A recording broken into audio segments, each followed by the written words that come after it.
such that no change is possible in God, whether willed by God or not. Here's Charnock. If God be changed, his change must be voluntary or necessary. Okay, so he said, let's set aside necessary. That's sort of acted upon. What if it's voluntary? What if he decides that he wants to change? If voluntary, he then intends the change for the better and chosen to acquire a perfection by it. There is then some good without him and above him, which is the end in this change. For nothing acts but for some end, and that end is within itself or without itself. If the end for which God changes be without himself, then there is nothing better than himself. Besides, if he were voluntarily changed for the better, why did he not change before? So keep thinking, well, maybe God can change and will change for himself without his essence changing. Okay? He's not changing the godness of God, but he is willing some other kind of change. Might you be able to have essential immutability with relational mutability, perhaps? But such a doctrine would strike at another attribute of God, his simplicity. Again, if you were paying attention 43 minutes ago, when I read the Belgian Confession, it said there is one single and simple being whom we call God. Maybe you thought, that's weird. I don't think of God as being simple. This talk doesn't seem very simple. But that's a classic attribute of God.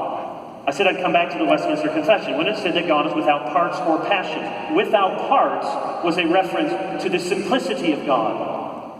Simple is not the opposite there of smart. It's the opposite of compound.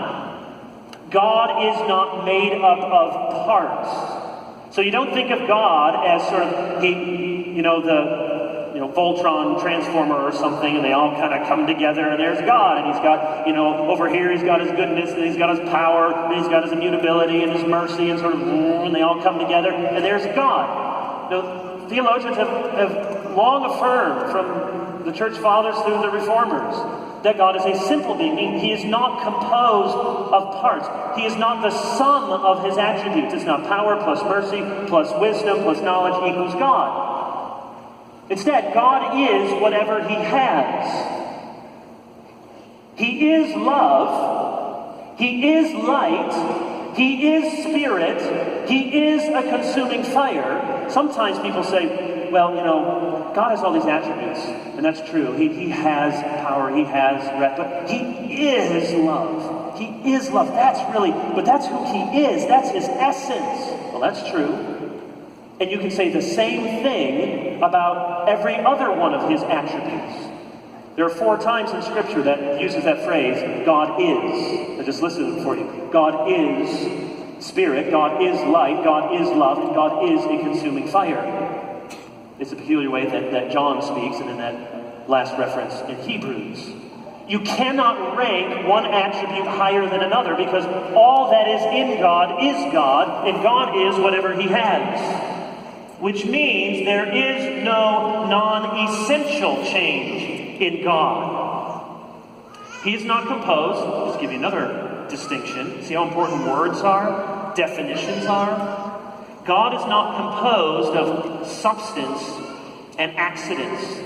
This was an Aristotelian distinction that carried through. We sometimes hear it with reference to the Lord's Supper, because the Catholic doctrine believes that the substance, that is the breadness of the bread,